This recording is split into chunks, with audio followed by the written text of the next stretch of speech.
This event is the culmination of the Inflectors project, which is a game series that the CIA has been in partnership with the Virginia Tech National Security Institute and the Hume Center for National Security and Technology.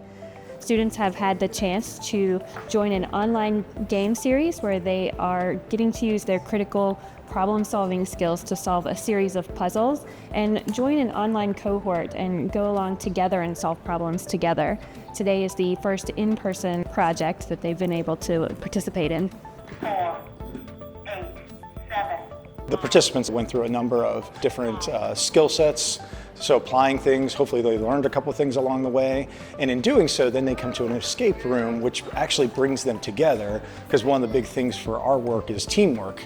So it's one thing to do something on your own and sit there and figure it all out, but how do you bring that and apply that in a team setting to solve those puzzles, figure out those problems, and come to some kind of conclusions.